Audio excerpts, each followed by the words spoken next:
All But right. the next quote unquote New Japan action that we do have is Forbidden Door this coming Sunday, June 30th. And we do have some of the card here. I think there's going to be more matches announced Wednesday on Dynamite and probably Friday on Rampage, even Saturday on Collision. They like to wait last minute to kind of finalize the card pre-show. But as of this recording, this is what we have here. We have Hechicero versus MJF.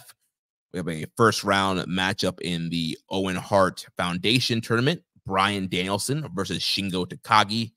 We have Orange Cassidy versus Zack Sabre Jr. The AEW Women's World title will be on the line as Toni Storm will defend against Mina Shirakawa from Stardom. There's going to be an AEW TNT title ladder match for the vacant championship. So far, Mark Briscoe, Konosuke Takeshita, Leo Rush, Jack Perry, and Dante Martin have qualified. There's going to be a double title match for the AEW TBS title and NJPW Strong Women's title. Mercedes Moné versus Stephanie McCurr. The IWGP World title will be on the line. Jon Moxley will defend against Tetsuya Naito. And then the main event will be for the AEW World title. Swerve Strickland will take on Will Ospreay. Before we jump into talking about these matches, I just got to throw this out there. We've got multiple shows on this network that deal with AEW, and they all do incredible coverage. We were put over. I don't know if you caught the latest episode of All Things Elite, but our friends over there, Floyd and Austin, they did a great job putting over our show and talking about how we're the best New Japan podcast out there. So I appreciate that. And I think that they are amongst the best. I can't say they're the best because we got so many AEW shows and I like them all equally, but I think that this network by and large, including them, including Trish and Sarah, including One Nation Radio, and including Tunnel Talk, they all have different perspectives and outlooks on coverage of AEW amongst and other wrestling as well. But all those shows are going to have exhaustive coverage on the Forbidden Door show. And I know we're going to talk about it, but I just want to throw that out there. Like, if when you're done here, if you're still thirsting for some more coverage and previews and everything like that, like, we got you covered. There's a lot of shows on this network that cover that product. Yeah. This year it's not as New Japan heavy as it's been in previous years. And obviously a lot of that's due to a lot of New Japan guys jumping to AEW, and then well, they're not anymore. What do you mean? They're not New Japan guys jumping. They're just guys. They just left. So we've had also an exodus of guys to the AEW side of things, and also I guess like the younger guys are not seen as top stars for quote unquote dream matches, money matches, or whatever. So it's a self-fulfilling prophecy, though. Yeah. I know I'm doing this new shtick where I pretend that I hate AEW, which is funny for me. But putting that aside, in real actual coverage, I said that this is what was going to happen. I've said this on the show many times where I said this is not going to be a Forbidden Door show of old where you're going to see New Japan and AEW highlighted equally. Obviously, we heard rumors that CMLL and Stardom would also be featured, but I pretty much said that this is going to be an AEW show. And truthfully, it always has been really an AEW show, but there's always been that co-branding that it was New Japan and AEW, and there's always been equal representation. And that's not the case here. Like, this is clearly a full out AEW promotion and production featuring some talent from New Japan, not totally unlike what they did last December. What was that show? The Inoki. Oh, the Wrestle Dream, Bryan and Sabre matchup. This is a lot like Wrestle Dream. Like, there's international talent featured for sure. And I'm not complaining about this. It's just that's the state that we're in. And I said this all year long where I was like, we're not getting a real Forbidden Door anymore. And we really haven't. There are some things to talk about. There's some positive things for sure. And I'm going to watch the show, but it's not what it was the last couple of years. Yeah, but there are still a lot of great matches that are like the AEW New Japan over. We got American Dragon versus Japanese Dragon in that Owen Hart match. Bryan Danielson versus Shingo. First time since Dragon Gate USA back in the day. we fancy booked this match for our social suplex draft, the last one we did. Yeah, This is I a heard match you that we mention that. I don't recall doing that, but it sounds like a match we would book. yeah. So that's going to be great. Orange Cassidy and Zack Sabre. I know a lot of people sleep on Orange Cassidy, but he's great. And we've seen these guys mix it up before in the 4-way last year, and they have great chemistry. So that's going to be a great match. Also, Moxley and Naito. We saw that live in Chicago. I don't think it's going to be a 5-star classic, but the energy around it is going to be pretty big. So there's a lot of big New Japan involvement here. Yeah, we can briefly go match by match. So I mean, we'll skip Hechicero and MJF. I mean, that's interesting for what it is. Hechicero, CMLL guy, we've seen him before, and obviously MJF's a known commodity, but that we'll just skip over that because that's really not New Japan centric whatsoever. Right, MJF's gonna win anyway. So I don't even really. I guess yeah, that makes sense. But I hadn't even thought about who was gonna win it because I'm just like, it's a fucking weird style mashup. Danielson and Takagi for the Owen Hart. That match is gonna be fucking awesome. And one thing I was a little nervous about was like, are they going to get enough time to go out there and do what they are capable of doing? And at first I was like, probably not. But then I realized like these shows are long as fuck. And the matches that they think are going to be great, they do give them a lot of time. So hopefully, I mean, the match is going to be very good regardless. And Danielson is on a tear this year. But at the same time, the last time these guys wrestled, I think it was like 2011. So it's been over a decade. It's been a long time since they've touched. So we'll see if they still have that chemistry with one another the way they did before. But I can't imagine Shingo winning and moving forward in this tournament. I mean, Shingo's not going to headline Wembley.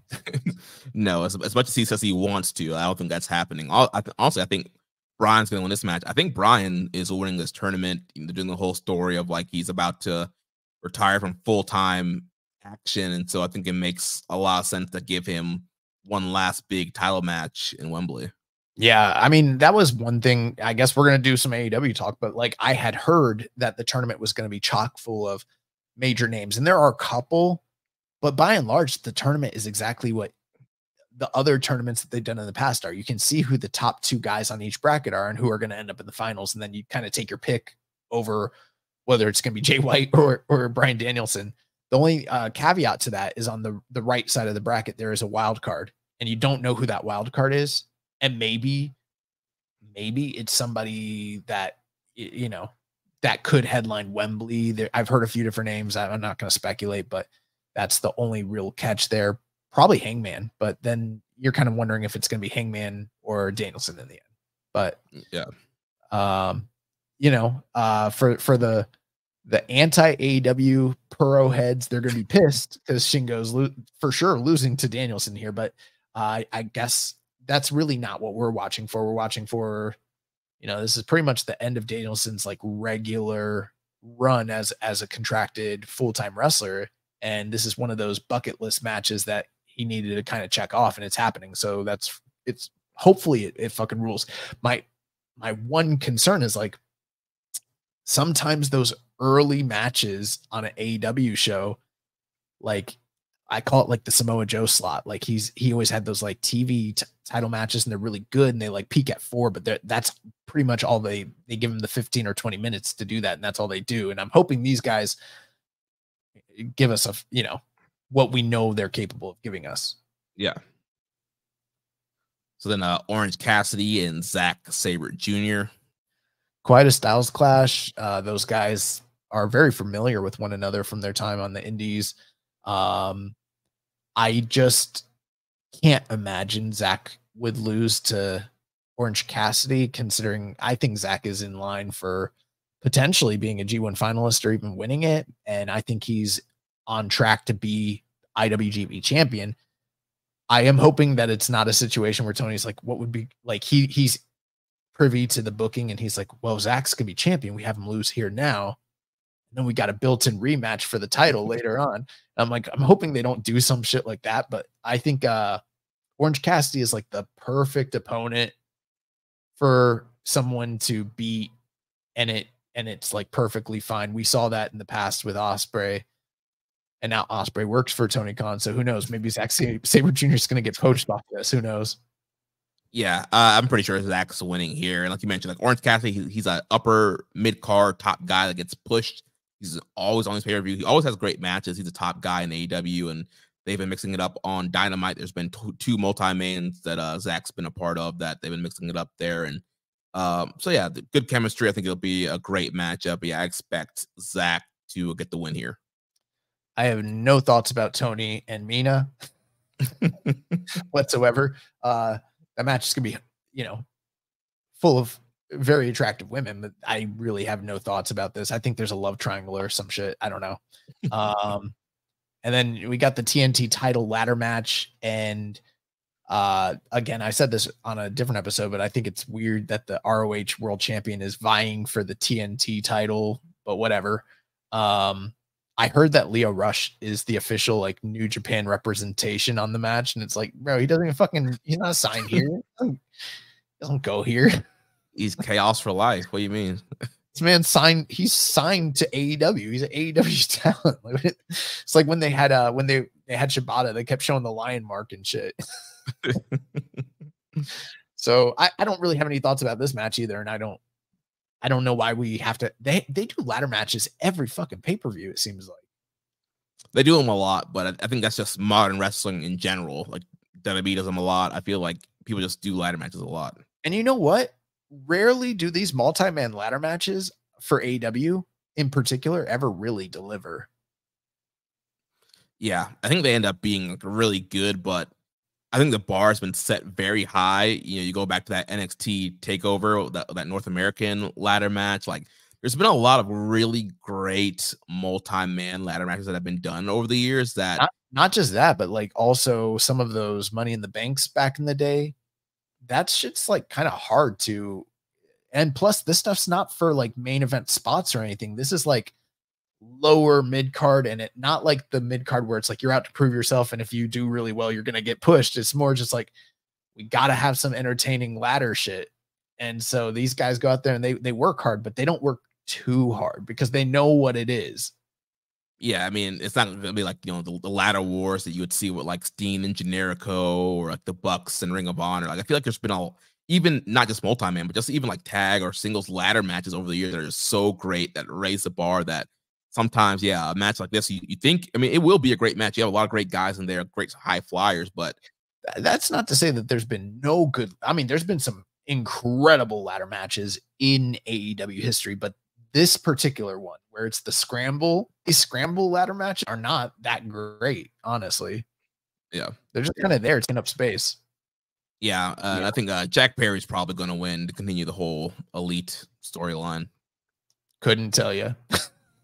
Hey, does Jack Perry count as a New Japan representation here? I guess. House of Torture. Yes.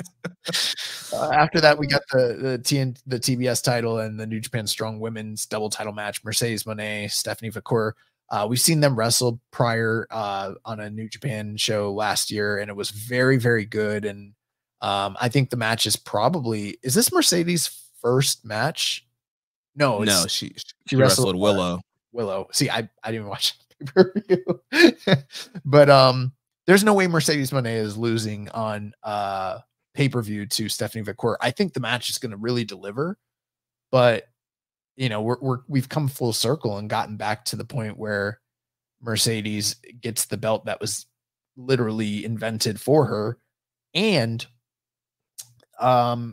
since we're on the way to getting Jon Moxley out of the IWGP title reign, that's going to kind of transition Mercedes to being that big Western name on some New Japan shows overseas, but more likely kind of headlining those New Japan of America bigger events. Yeah, well, Tanahashi's whole plan comes to fruition. He did say he wants a strong title to be defended only in the U.S. So this would mean that, yeah, Mercedes would be featured on those New Japan of America shows as the kind of the big draw there. We know the next one is, I believe, August 30th in Washington, D.C., so maybe she gets added to that show. And there was an angle in Mexico. I don't really have the full context of it, but I saw Mercedes Moné and Stephanie Victoria, and Stephanie fucking headbutted the shit out of Mercedes. Pretty awesome. Yeah. But yeah, so that one's gonna be good. And then the semi-main event, interesting that the IWGP World title is second from the top, but you know, well, you know, it's not the official match order. Usually it's like day of when they put the final. You know, it's not headlining over Swerve and Ospreay. I'm not saying it's main eventing. I'm saying it might not even be some main. This it could be like in the middle. It could be in the middle of the show, like it was last time. Yeah. Oh man. Moxley Naito, second time they've wrestled in singles, or maybe it's not. Is this the third time?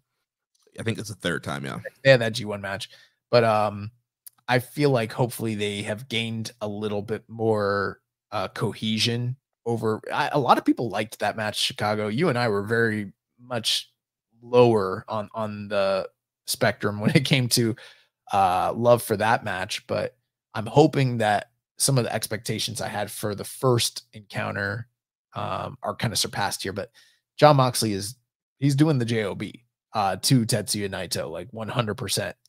I don't know who I was listening to, but I heard someone say that Naito's going to come out and have all this star presence and aura, and Tony Khan's going to get a load of it, and he's going to want to sign him. And I'm just letting you guys know, you don't have to worry about that whatsoever.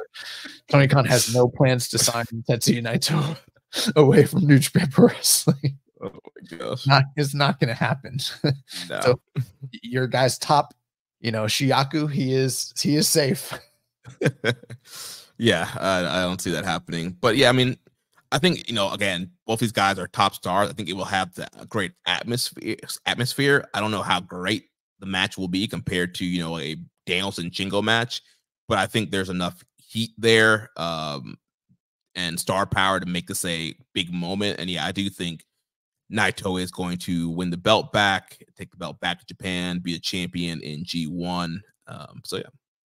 Yeah, and I mean, anyone that's kind of keeping a tally list of the booking decisions and they're worried about New Japan getting buried under the earth, I mean, it's really not going to be that.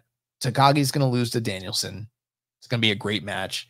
Zack is probably beating Orange Cassidy. If he doesn't, I'll call bullshit on that, because that would be a kind of a questionable decision at this point. But Zack's most likely winning. Stephanie Victoria is going to lose to Mercedes, but Stephanie's a CMLL talent losing to an AEW talent, and whoever wins is going to, you know, do shots for New Japan. So it's a win-win for them. And then Tetsuya Naito is going to beat Jon Moxley on an AEW pay-per-view. I mean, the amount of times that this dude has laid his shoulders on the mat for 1, 2, 3 in the last, like, what is it, 5 years, it's minuscule. So it's going to be hard for the New Japan grifters to argue against, you know, unfavorable booking when, like, they're getting their top star over arguably the ace of AEW on pay-per-view clean. Yeah. You know? So, and then the main event, Swerve and Ospreay, I mean, obviously that's an AEW exclusive match. That's the one thing I could probably criticize a little bit, is the fact that we're not getting those sort of like dream match scenarios that we'd sort of envisioned here. But this match makes all the sense in the world, because they got to do this now because everyone is screaming for Ospreay to headline Wembley, and he's probably not going to win. It wouldn't make sense for him to get the big win at Forbidden Door and then, you know, and then go in as champion. So he's going to lose here to kind of cool him down, and then Strickland's going to go in as champion, and then Ospreay's going to have a, you know, a career arc where he probably, I wouldn't be surprised if at the end of Wembley he comes out and challenges whoever's the champion, and, or, you know, does like a motivational speech somewhere and says, like, you know, my goal is to headline this show next year or something like that, either as champion or, you know, win the title here or whatever. And then that will be his like trajectory, you know? Yeah, I don't think that Ospreay is winning here. I know a lot of people are like, yeah, he needs to win here. He needs to win in Wembley. I don't think he's winning here. I don't think he's going to be champion in Wembley. They did tease Will versus MJF. I think that's going to be the Wembley match for him, probably defending the international title against MJF there. And yeah, I think the main event's probably going to end up being Swerve and Danielson. I think Danielson's winning that tournament. The only thing I would say, it would not make sense for him to win here, because if he wins here, sure, he's going into Wembley as champion, and you can make the argument that that is meaningful, but him winning it in the UK at Wembley, that's the real moment that you want, not him coming in as champion. Right. The only thing that could have made sense to me is if you wanted to do this, he loses here, but we know the match is going to fuck. And if it was hot enough and the story was told, they could do the return match at Wembley and then do the title change there. But they've already said that the winner of the Owen is going to go in and headline. And that he could be the wild card.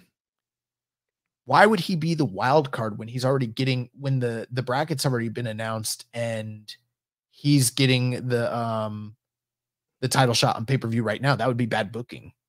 I agree, but there's a lot of people that are like, Will has to be in this tournament. Will has to be at Wembley in the main event. So that's literally the only way you could do it. The only way that's good storytelling, right? And it's still going to be illogical, because how can you be the wild card when you're already getting a title shot right now? And maybe the tournament started. And the tournament has started. So maybe you're using this wild card as a gimmick to conceal the fact that you're going to put Will Ospreay into the tournament later, which, you know, a lot of people will give their booking, you know, the pass on shit like that. I think it's dumb, but maybe they would do that. But the only way that makes sense is if you want Will Ospreay to go to the final and then lose to Bryan Danielson because of the match they had earlier this year. And you want Bryan Danielson to beat a super meaningful opponent, and who would be more meaningful for him to beat on the way to Wembley than Ospreay? And then it's truly heartbreaking for Ospreay, because he lost here and then he loses in the Owen, and he was so close both times. And then nobody is going to be clamoring for him to be the guy in the tournament or in Wembley, because he blew his shot twice. Right. Yeah. So that's the story you could tell. Unless, I mean, who knows? Maybe they have him beat Danielson twice, and then they do the rematch at Wembley and he beats Swerve. You could do that, but I just feel like it's kind of blowing your load early. You know, like there's money in this chase. Right. There's a story to tell, there's a character to develop. I mean, Ospreay's not going anywhere, you know. As long as he doesn't get injured, like there's going to be Wembley probably next year. Like there's stuff you could do with him where that's his goal. He's chasing this main event, and you don't give it to us right away. And that could be your big, you know, draw for next year. Like, you know, Will's on the chase to win a title in Wembley. You know, and one thing I will say, obviously I'm not watching AEW as regularly as I have in the past, but and most of that's just due to schedule stuff. It's not because I don't like AEW, but putting that aside, Will is definitely having great reactions with the live audiences, and he's having great matches, but he's not really making a huge difference when it comes to attendance and when it comes to the ratings. And they just had one of the worst ratings they have ever had on Wednesday night. That might be an aberration, and hopefully things turn around for them. But for the amount of money that they have signed this guy for, and for him to not be like drawing at this point, what does that tell you? Does that mean he's not a star? No, it means that he's not ready right now to be given the belt to be the guy to carry the company. The only way this works, because obviously the proof is in the pudding.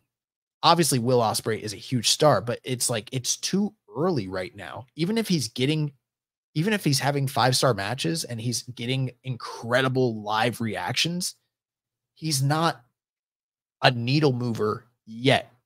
If they give him a motivation, an early failure and a chase and a goal, and then he has to overcome the odds and people can get invested in it.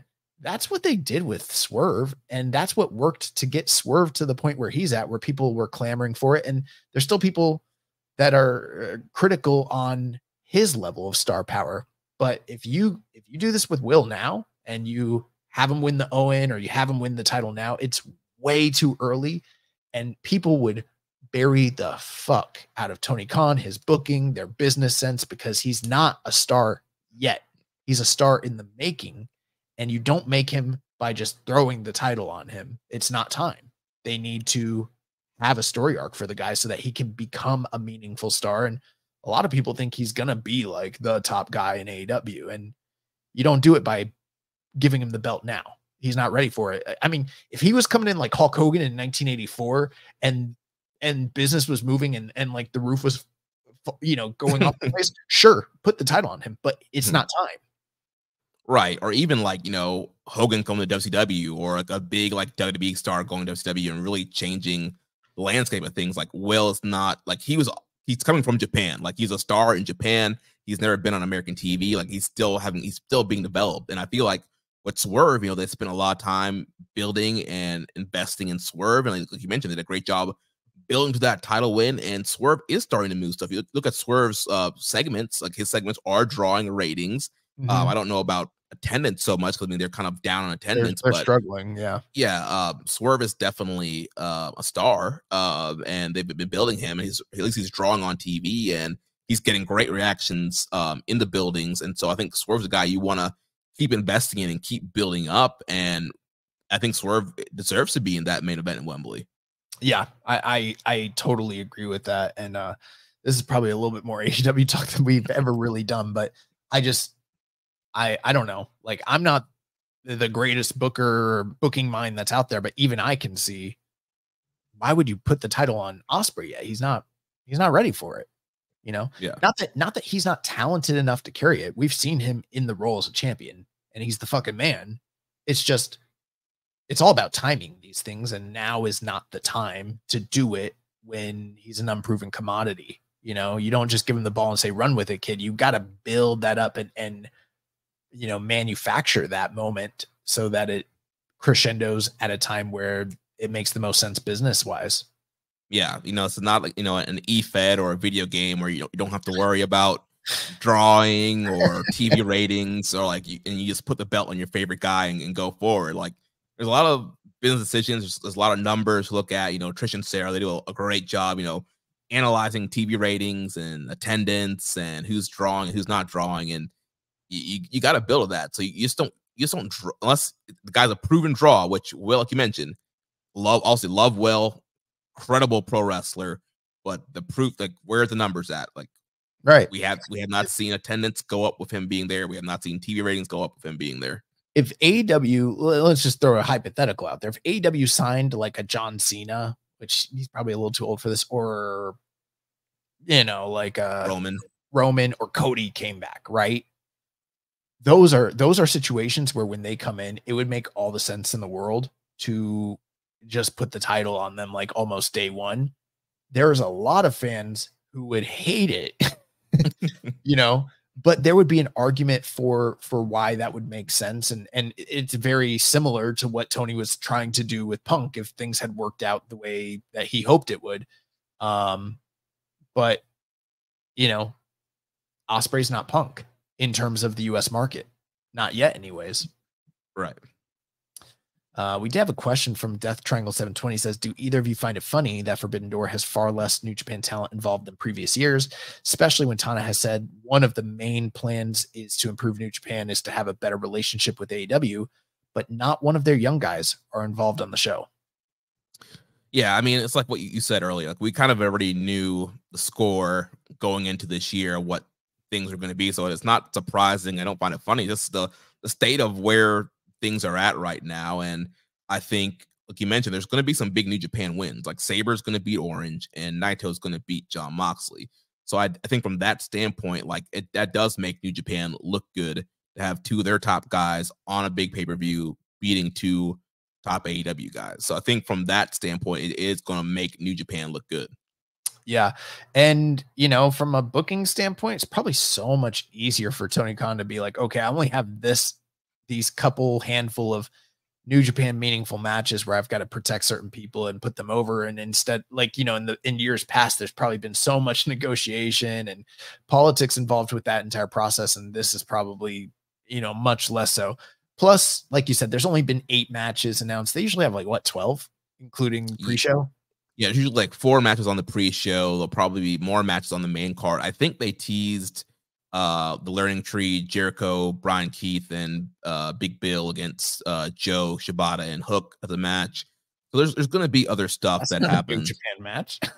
It's not, but I'm just saying there's going to be more matches, whether it's New Japan or not, Right. announced. And we've seen New Japan guys have been on TV recently, like TMDK, Hasten Nichols have been on there. There's been other guys popping up in there. So I think that there's a possibility that, especially with the next Soul show not airing, not being until July 3rd, like we could see some more guys come over. I don't want to speak out of turn, and because I haven't looked at obviously, if you're listening, if you're this deep in the show, you already know that I don't know the schedule. So I don't know what the travel would be between like this show and then the July 3rd show. So I'm not trying to imply that, they should do XYZ without having consulted what the logistics of it all look like.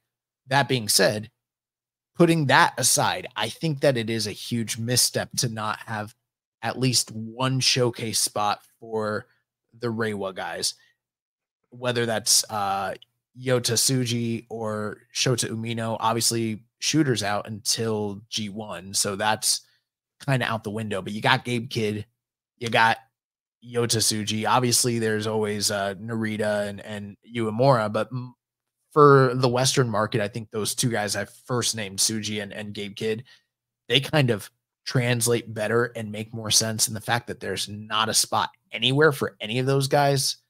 And even if you add them after the fact that there's no promotion behind it doesn't speak volumes to the benefit of even having them on the show at this point. So, you don't want those guys being thrown on as afterthoughts later on. Right. And I'm pretty sure, I think Gabe Kidd's going to be on Rampage this Friday, teaming up with Roddy Strong. So maybe that builds to something. So again, I think more matches will be announced. But like you said, there should be some promotion of some of the young guys. Yeah. And, with a Gabe Kidd, could Gabe Kidd get thrown on last minute and it'd be given his status and role in New Japan? Sure.